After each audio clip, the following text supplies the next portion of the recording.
সে প্রচুর গরম, গরমের লেগে কাজ করতে করতে সমস্যা। দুইটা বোর্ড বানাইলাম আজকে, স্মোকিং শিল্টার, আরেকটা বোর্ড বানাইলাম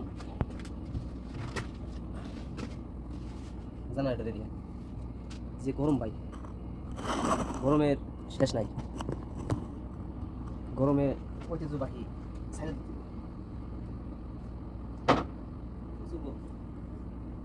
45 ডিগ্রি তাপমাত্রা, গরমের